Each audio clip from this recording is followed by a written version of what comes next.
We spent spring break in Cuba and it was absolutely amazing.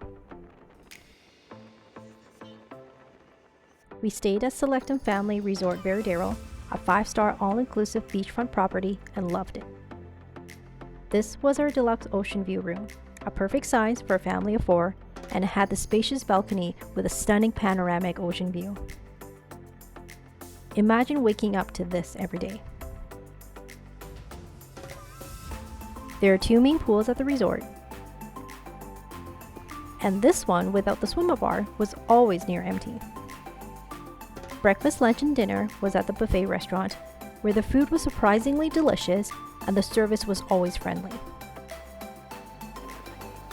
The beach behind the resort was the perfect place for evening strolls and to catch sunsets. We hired a private driver for a Veradero city tour in a 1955 classic convertible, and we unknowingly picked the windiest day for it. Our first stop was Marina Veradero. Most shops were closed early in the morning, so we didn't stick around long. After a quick stroll, we hopped back into the car for downtown Veradero, where we had one of the best pina coladas. Next, we stopped at the giant 3D Veradero letter sign for the most tourist photo op, and at one of the world's most beautiful beaches, Veradero Beach. 21 kilometers of soft sand and clear turquoise water. Look at that, it doesn't even look real. The city tour ended with a stop at the Veradero Flea Market, where we picked up some souvenirs and gifts to take home. We spent another half day on a private snorkeling tour at Playa Coral, or Coral Beach, a first for all of us, and it was super fun. After a quick 15-minute lesson on land, we went straight into the clear Caribbean water.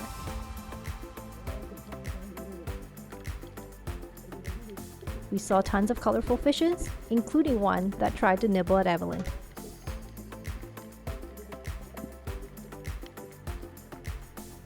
On our second to last day, we joined a small group tour to Cuba's capital city, Havana. To get there, we had to cross the highest bridge in Cuba, the Pacuniagua Bridge, which stands at an impressive height of 110 meters above the valley floor. We started our walking tour at the Plaza de San Francisco de Asís, a popular public square and one of the oldest in the district of Old Havana, then slowly made our way to Plaza Vieja, or Old Times Square.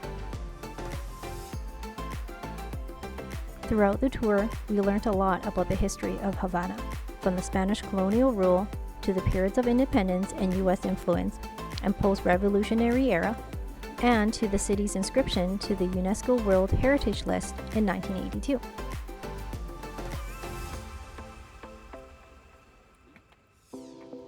After a delicious Cuban lunch, we visited the castle of the Three Kings of Morro, a fortress built in the late 1500s to guard the entrance to the Havana harbor from pirates and invaders. This castle is a perfect example of Renaissance military architecture that withstood endless attacks by Dutch, French, and British pirates for more than a century. Nowadays, the castle offers impressive views of the sea and Havana and is home to the Maritime Museum. We detoured back to the heart of Havana to visit the city's oldest plaza, Plaza de Armas, where we were given an hour of free time to explore on our own. Our last stop was Parque Centrale, one of the best known and central sites of the city, and the national capital of Cuba, an elegant municipal building inspired by the Pantheon in Paris.